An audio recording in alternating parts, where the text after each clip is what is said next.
San Mateo 7:21. No todo el que me dice, Señor, Señor, entrará en el reino de los cielos, sino el que hace la voluntad de mi Padre que está en los cielos. Muchos me dirán en aquel día, Señor, Señor, ¿no profetizamos en tu nombre?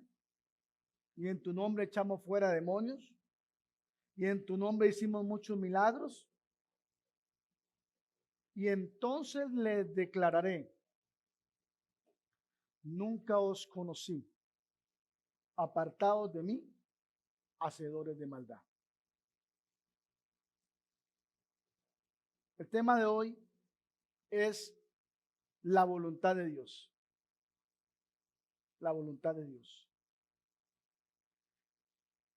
Si hay algo en esta vida que vale la pena descubrir, es la voluntad de Dios en nuestras vidas. Hoy día, en medio de todo lo que está sucediendo, la gente está buscando un montón de cosas. Los científicos, la cura del COVID. Los economistas, las formas para reactivar la economía. Los desempleados buscando la forma de sustentarse. Todo el mundo anda buscando cosas acorde a su necesidad. No está mal, por supuesto. El ser humano fue creado para pensar, razonar, para buscar soluciones. Y sin duda alguna que las crisis sacan lo mejor de uno. Eso es cierto. Pero en esta vida, si hay algo importante, es conocer la voluntad de Dios.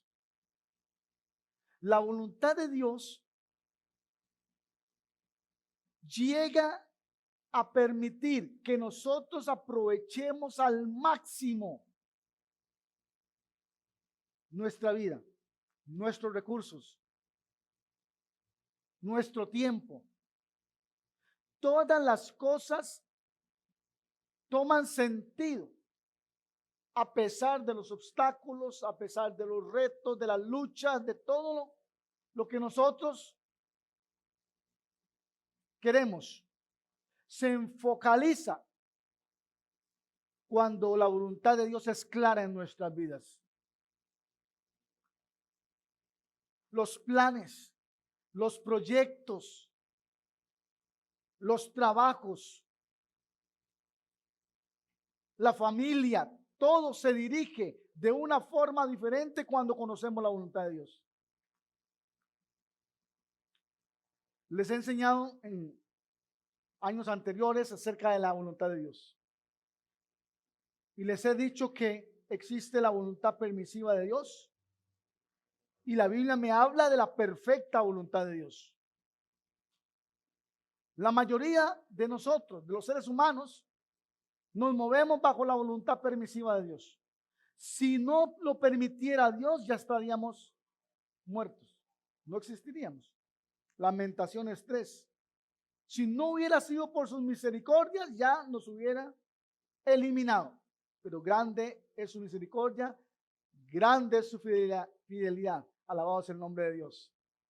Gracias por su fidelidad, por su misericordia. Pero el hecho que vivamos y que trabajemos y que nos desarrollemos y que avancemos no significa precisamente que estamos en la verdadera, perfecta voluntad de Dios. Y esa es la que tenemos que buscar, pretender día a día. Y la única forma de saberlo es preguntando. Alguien me dijo una vez, yo no le pregunto a Dios qué quiere de mí, porque si me dice, me compromete, porque Él me va a decir que ya me dijo. Entonces mejor me ahorro el cargo de conciencia de saber que ya Él me dijo lo que tenía que hacer.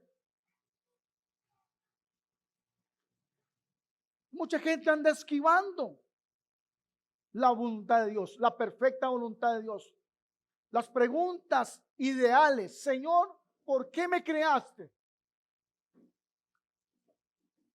¿Por qué estoy en esta tierra? ¿Para qué?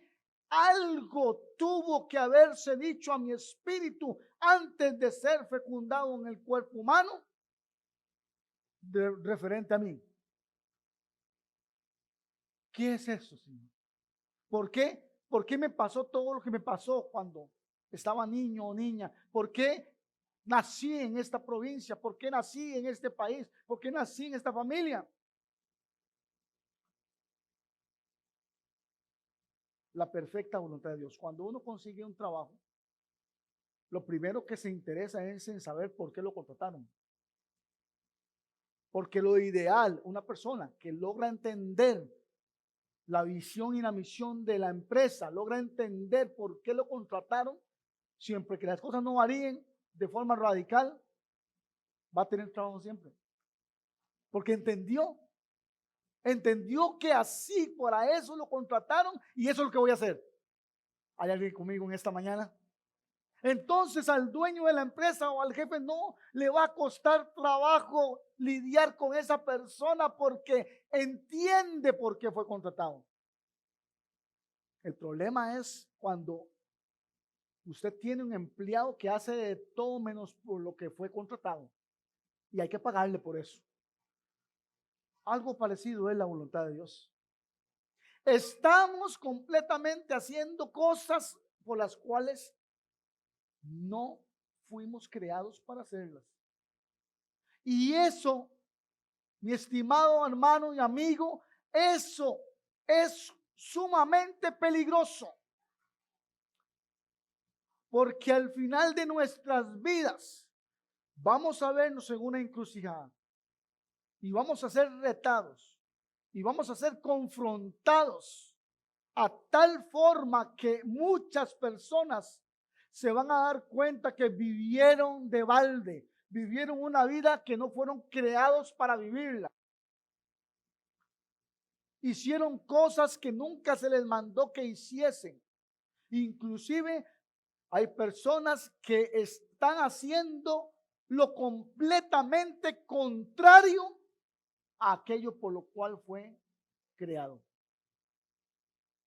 Completamente. Una vida desordenada y vacía. Una vida completamente desviada. Hay gente que le está pasando la de Jonás. Dios le dice que vaya por allá y se va por allá. Otro camino completamente diferente, inclusive dice, si quiere me mata. Pero no voy a hacer lo que usted dice. Asimismo, mucha gente está viviendo su vida delante de Dios. Saben completamente que eso no es la vida que Dios quiere para ellos, que Dios planificó para ellos, los creó para eso, les puso recursos, les puso el escenario, el contexto y todo, pero hacen completamente lo contrario a lo que están viviendo. Otros que disfrazan. O sea, eso es más o menos, hace lo que Dios dice a su manera. Es peligroso también. Yo voy a servir a Dios o yo voy a hacer la voluntad de Dios a mi forma, a mi manera, con mi tiempo.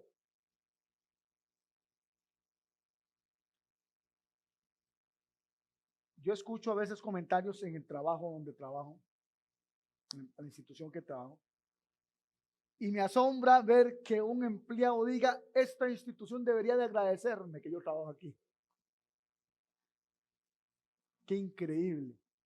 A veces así hacemos con Dios, ¿sabía? Debería agradecerle a Dios que yo le sirvo. Es más, si yo no estuviera aquí, esto no ocurriría. Qué ínfimos que somos. Qué pensamiento tan diminuto hay en una persona que cree que Dios le necesita para hacer su obra. Entonces empiezan a manipular el sistema de tal manera que parece que está haciendo la voluntad de Dios, pero no es así. Está disfrazada. apariencia de piedad, pero lo están haciendo a su manera, no siguen directrices. Una de los privilegios más grandes que me da el Espíritu Santo a mí es cuando interviene en mi agenda.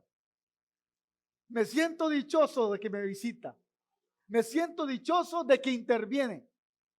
Yo planifico como buen planificador, hago todo y me proyecto, pero estoy con esa expectativa de que cuándo vas a venir y hacer algo ahí. Mover las aguas, alguien que alabe a Dios conmigo. Mueva las aguas. Qué bonito. Qué privilegio. ¿Sabe? Si el Señor interviniera constantemente en nuestras vidas y le permitiéramos, usted sabe lo dichoso que seríamos. Porque cuando Él mete la mano, hermanos, no hay nada ni nadie que puede hacer nada en contra de eso. Dice que cuando Él abre, nadie cierra. Y cuando Él cierra, nadie abre. Así que si usted quiere tener una vida fluida, alguien que alabe a Dios conmigo, usted quiere tener una vida bendecida, una vida, empieza a buscar la voluntad de Dios. Empiece a permitirle a Dios intervenir en sus vidas, mover las fichas, mover las aguas. Aleluya, alabado sea el nombre de Dios. Deje que Dios esté allí presente, dirigiendo, quitando, iluminando, bendito sea el nombre de Dios, y usted va a ver la gloria de Dios en su vida. Denle un aplauso al Rey de Gloria, bendito sea el Señor. La voluntad de Dios, lo más importante para la vida de las personas y lo más peligroso para aquellos que no lo hacen, y más peligroso aquellos que viven engañados, creyendo que la hacen de una manera disfrazada, a su forma y a su contexto y como ellos quieren y cuando ellos quieren. Y entonces viene el Señor, viene el Espíritu Santo y dice, no, vamos a hacerlo así de esta manera. No. ¿Cómo? Yo invertí dinero, invertí tiempo, tengo a todo el pueblo organizado y se va a hacer como yo dije. ¿Cómo es eso? ¿De quién es la obra? ¿De quién es mayor? ¿La obra o el Señor de la obra? ¿Quién es mayor, la ofrenda o el Señor de la ofrenda? ¿Quién es mayor, el templo o el dueño del templo donde se exalta su nombre? Cuando nuestro Padre decide privilegiarnos interrumpiendo nuestra agenda, solamente queda adorar. Bendiga el nombre de Dios conmigo. Aquí estamos, Señor. Te has presentado. Gracias, Señor. Gracias. ¿Sabes el alivio que me quitas, Padre? ¿Sabes la seguridad que me das, Señor, de saber que tú estás conmigo, que tú estás allí? Que esa es tu perfecta voluntad. Qué dichoso me siento. Hago como el salmista, en paz me acostaré y así mismo dormiré. Porque solo tú me haces vivir confiado. La perfecta voluntad de Dios. Levante su mano conmigo y dígale, Señor, yo quiero vivir bajo la perfecta voluntad de Dios. Yo quiero vivir bajo la perfecta voluntad de Dios. Por favor, Señor, revélame tu voluntad en mí. La Biblia habla del peligro de aquellos que no toman en cuenta esto. Dice, muchos me dirán, no todo el que me dice Señor, Señor, entrará en el reino de los cielos, sino el que hace la voluntad de mi Padre que está en los cielos. Muchos me dirán aquel día, Señor, Señor, en tu nombre echamos fuera de demonios, en tu nombre predicamos, en tu nombre hicimos muchos milagros. Oiga usted, muchos milagros. Y es que este texto no solamente va para aquellas personas que sirven a Dios con grandes milagros y proezas, sino que el Señor Jesucristo toma como ejemplo a personas que aparente y evidentemente son siervos de Dios y siervas de Dios. Entonces toma como ejemplo a gente que cualquiera no dudaría en creer que son gente que hace la voluntad de Dios. Ese es el asunto. Entonces el Señor Jesucristo dice, si estas personas que hicieron milagros, que predicaron, que echaron fuera demonios, no van a entrar en el reino de los cielos, Ahora imagínense los que no lo hacen. Imagínense a alguien desobediente, alguien vicioso, alguien malo de corazón, alguien que no se arrepiente, alguien que hace lo malo delante de Dios y los hombres. Entonces el Señor les está yendo hasta arriba porque dice, aún las personas que me sirven a tiempo completo, eso incluye pastores, profetas, evangelistas, maestros, apóstoles, incluye a todos los más grandes. Aún ellos, si no hacen la voluntad de mi Padre que está en los cielos, van a tener serios problemas. Muchos me dirán aquel día, ¿en dónde hicimos esto? Porque la mayoría de personas está tratando de descubrir todo cómo vivir mejor la vida. Pero no están tratando de descubrir cómo vivir mejor su vida. A pesar de que eso incluya no hacer gran cosa. Porque el obedecer a Dios es mejor que los sacrificios. Y el desobedecer a Dios dice que es tomado como hechicería, como rebelión. La rebelión es uno de los demonios, de los espíritus más grandes que hay, más fuertes, porque es el que nació desde el cielo en la rebelión del Satanás. Así que puede imaginarse, cuando una persona se rebela en contra de Dios, dice que es como adivinación. Y la Biblia dice que los adivinos no entrarán en el reino de los cielos. Así que lo fuerte que es esto. Y las personas no reflexionan sobre qué es la voluntad de Dios. ¿Estoy haciendo la voluntad de Dios? ¿Esto es lo que Dios quiere? A veces pasan los años y muchos pastores se hacen esa pregunta. Y yo siempre he dicho, si Dios lo puso a usted ahí. Si Dios no le da la orden de que se vaya o que transforme su ministerio o que vaya a otro nivel de ministerio, no se mueva. A mí me dicen a menudo, pastores, ¿cómo puedo saber si estoy haciendo la voluntad de Dios? Y yo le he dicho, cuando Dios te llamó, ¿estabas seguro que Dios fue que te llamó? ¿Y que Dios te dio ese ministerio? Sí, claro. Ok, ahora, ¿Dios te ha dicho algo diferente? No. Estás haciendo la voluntad de Dios. Tienes que esperar. A veces la voluntad de Dios es esperar. Espere nada más la gloria de Dios. Espere la sanidad de Dios. Espere el trabajo de Dios. Espere la restauración de su familia de parte de Dios. Espere que Dios sane a tus hijos. Alaben a Dios conmigo, hermanos. Espere que Dios sane a tus hijos. Que Dios salve a tu esposo, a tu esposa. Espere que Dios haga la obra en ti. La Biblia dice, cree en el Señor Jesucristo y serás salvo tú y tu casa. Es una promesa, espérela entonces. Esa es la voluntad de Dios. Van a ser salvos. Tu generación va a ser salva.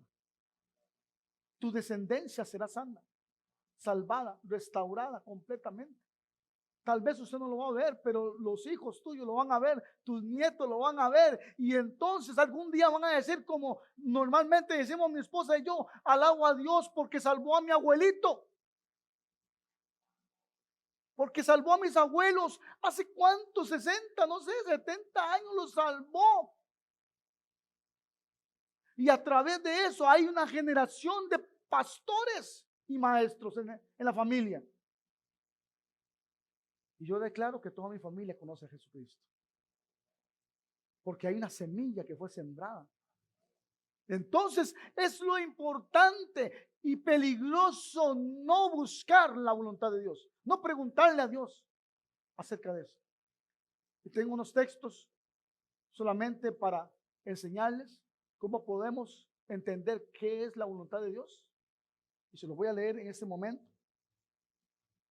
La voluntad de Dios es que seamos santos, que seamos santificados.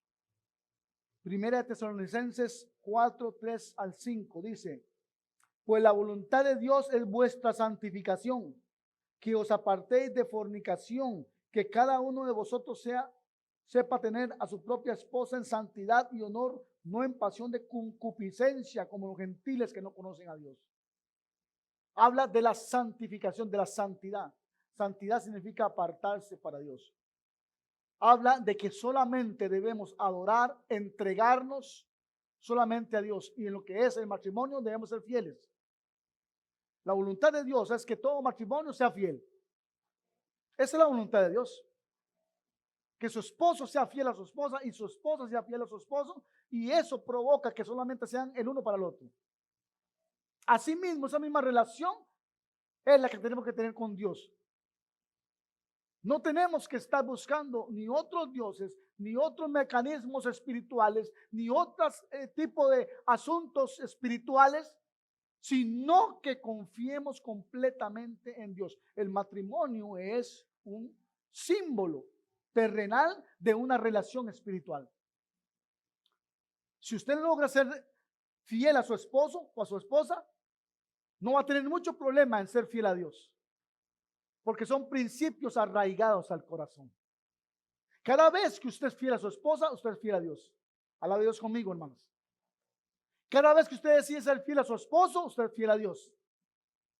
Porque antes de su esposo y su esposa está Dios por delante. Bendito sea el Señor. La voluntad de Dios es que seamos santos. Un santo es una persona que se aparta de las cosas que lo alejan de Dios. Muy sencillo. La voluntad de Dios es que reposemos y reflexionemos delante de Él. Génesis 2 al 3. Y acabó Dios en el día séptimo la obra que hizo y reposó el día séptimo de toda obra que hizo y bendijo Dios al día séptimo y lo santificó porque en él reposó de toda obra que había hecho en la creación. Si hay algo, hermano y hermana y amigo, si hay algo que Dios se deleita es cuando su pueblo reposa delante de él. Por eso en Hebreos Dios hace una aseveración y le dice a aquellas personas que no toman tiempo para reposar delante de Dios, le dice, no entrarán en mi reposo. Porque el reposo material, el reposo de tiempo, el reposo de descanso terrenal es solo un símbolo del reposo eterno espiritual allá en los cielos. Es solamente una figura y sombra. Sino que Dios bendice, separa, dice santifica. Le acabo de decir que la palabra santidad significa separar. Dios separa tiempo para bendecir ese día de reposo.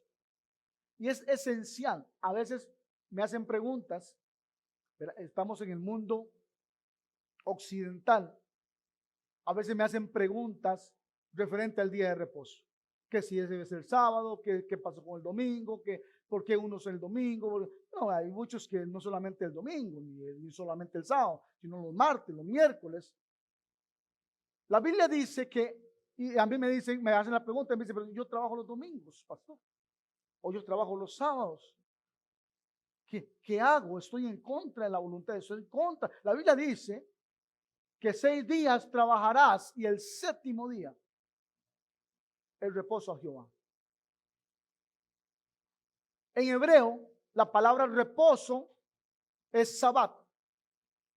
Y traducido al latín y al español, en nuestro calendario greco-romano es sábado. Y el día sábado, para nosotros es el día sexto, no séptimo. En el calendario judío, el sábado es el día séptimo. Y el domingo es un día común y corriente para los judíos. El domingo es como lunes, es el primer día de la semana. ¿Hay alguien que me está entendiendo? En el oriente, los orientales, en el Medio Oriente, ellos tienen un calendario diferente al nuestro. Para ellos trabajan de domingo a viernes. ¿Ahora me está entendiendo? Y entonces el sábado es el séptimo día para ellos. es el día de reposo. La palabra reposo significa en hebreo Shabbat, que significa sábado. Pero en nuestro calendario del occidente, el sábado es el día sexto, porque nosotros descansamos los domingos. Porque por supuesto estamos bajo el calendario romano. Ahora, recuerde que los hijos de Dios que servimos a Jesucristo, después del tiempo de Jesucristo, después de su muerte, el día de su resurrección fue el día domingo. Por eso el calendario del occidente es un calendario que el domingo es el día de reposo. Es un día de descanso, porque es el día que resucitó nuestro Señor Jesucristo. Volviendo a la pregunta, pasó, pero yo trabajo los domingos. ¿Cuál es su día de reposo? El lunes. ¿Cuándo es el día que debes de buscar de Dios? El lunes. 6 días trabajarás y el séptimo día es santo a Jehová. Alaben a Dios conmigo, hermano.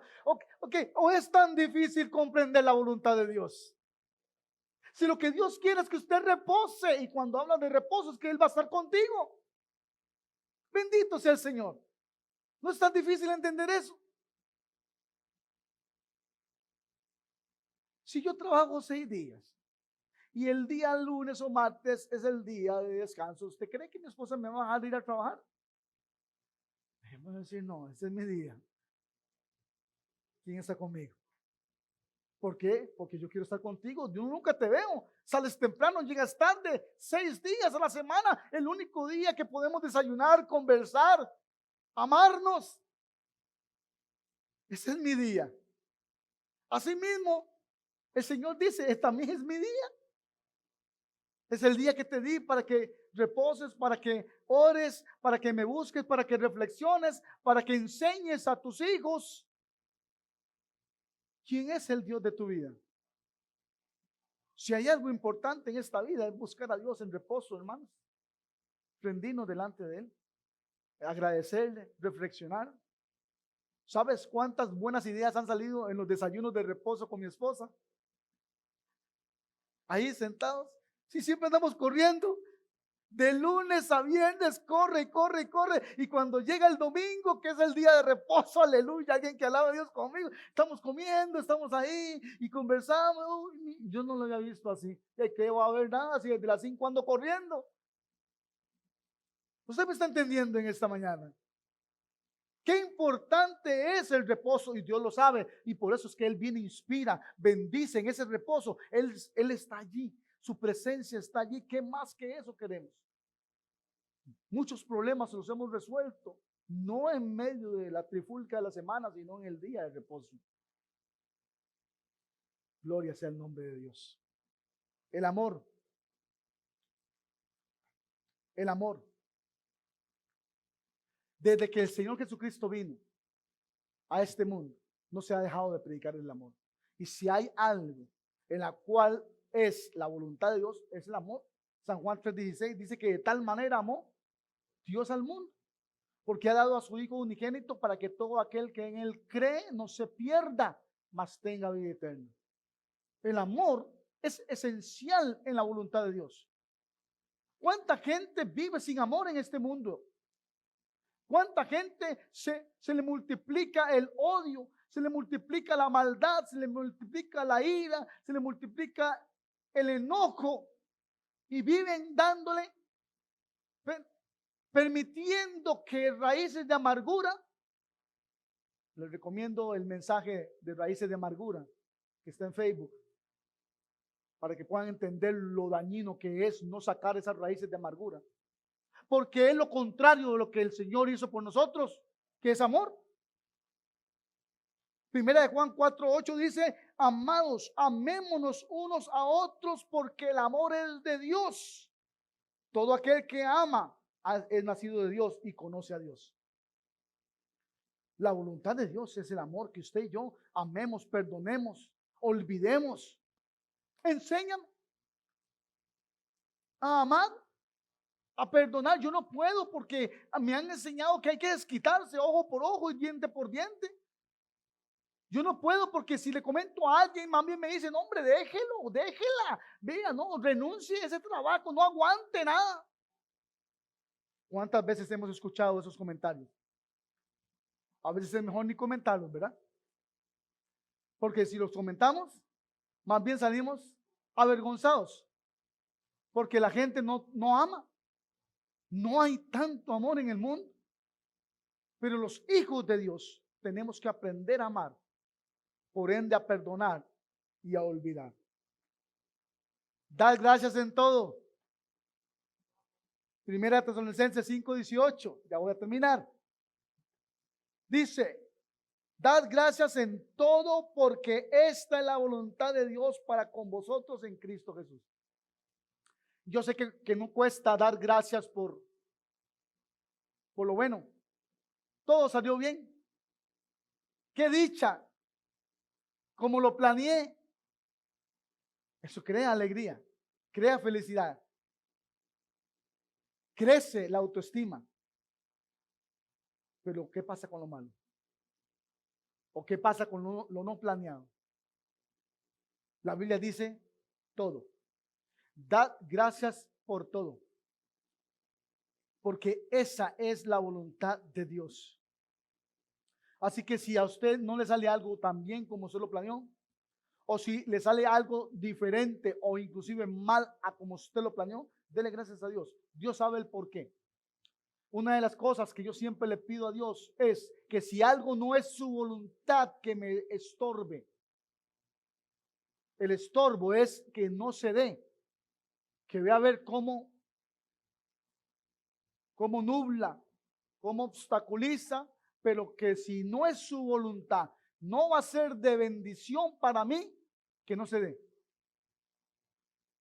Y vieras que Dios me ha estorbado un montón de veces. Y en cosas que de veras he querido que sucedieran, proyectos que he querido que se den, y el Señor me ha estorbado un montón. Dad gracias por todo. Hay que tener esa capacidad. Hoy día le puedo decir gracias porque tal vez me hubiera perdido, tal vez me hubiera desviado, tal vez no estaría aquí. Él sabe todas las cosas. La voluntad de Dios es eterna. O sea, la voluntad de Dios permanece para siempre. Dice la Biblia, el mundo pasa y sus deseos, pero el que hace la voluntad de Dios permanece para siempre. O sea, la voluntad de Dios en nuestra vida nos lleva a la eternidad con Él. Y eso nos lleva al paso siguiente. Nos lleva a vivir una eternidad con Él. San Juan 14:1. Vea lo que dice. No se turbe vuestro corazón. Creéis en Dios, creed también en mí. En la casa de mi Padre muchas moradas hay. Si así no fuera, yo os lo hubiera dicho. Voy pues a preparar un lugar para quién, para vosotros, para usted y para mí. Y si me fuere y os prepararé el lugar, vendré otra vez y os tomaré a mí mismo para que donde yo estoy, vosotros también estéis. ¿Cuál es la voluntad de Dios? Que nosotros estemos con Él eternamente, que vivamos. Es más, nos tiene preparado un lugar, alabado sea el nombre de Dios. Y a mí siempre me emociona mucho este texto, es uno de mis favoritos. Preparar un lugar para nosotros significa que cada lugar preparado tiene nuestro sello, tiene nuestro nombre, aleluya. Si usted cree solamente la propiedad física registral de aquí en este mundo, o sea, compra un terreno, lo registra el nombre suyo en el registro público y ahí sale su nombre. Y el terreno tiene un número de plano y tiene un número de escritura, ¿es cierto? Si usted cree en eso, quiero decirle que hay una propiedad suya allá en los cielos, preparada con su nombre, registrada con su nombre, porque esa es la voluntad de Dios, aleluya. Eso es lo que Dios quiere y dice, prepara un lugar para ustedes. Está hablando de un lugar específico. Si la Biblia dice que los cielos cuentan la gloria de Dios y que el cielo son los estrados de su gloria, el cielo es inmenso, el cielo es infinito, ¿por qué tiene que preparar un lugar para nosotros? Porque Dios es un Dios ordenado. Y Dios desea tanto que usted y yo estemos con Él allá en los cielos eternamente, eternamente, desea tanto eso que cuando el Señor Jesucristo se fue, dice, voy a ir a preparar. Dice, hay muchas moradas. En la casa de mi padre muchas moradas hay. Pero yo voy a ir a preparar un lugar para ustedes. Voy a ir a preparar un lugar para ustedes. Eso debería de motivarnos, de inspirarnos y de empezar a buscar la voluntad de Dios. Porque dice que el que hace la voluntad de Dios permanece para siempre. O sea, irá a vivir y a morar eternamente allá en los cielos. Si bien es cierto, es peligrosísimo, fatal no descubrir la voluntad de Dios, lo más lindo es saber que está a nuestro alcance. Solamente tenemos que preguntar, solamente tenemos que decirlo, solamente tenemos que buscarlo. Cuando lo entendamos, empezar a hacer lo que Él tenía planeado para nosotros. A veces eso significa un cambio completo de vida, un cambio completo de planes, un cambio completo hasta de trabajo, hasta de domicilio. A veces es una transformación completa, a veces solamente es un ajuste. Pero lo más importante es saber que cuando nos presentemos delante del Señor, vamos a ser como aquellas ovejas que dice en Mateo 25, que le dice, venid, benditos de mi Padre, y recibid, dice, y heredar el lugar preparado para vosotros. Venid, benditos de mi Padre, porque tuve hambre y me diste de comer, tuve sed y me diste de beber. Estuve enfermo y me visitaste, en la cárcel y viniste a mí. Venid, benditos de mi Padre.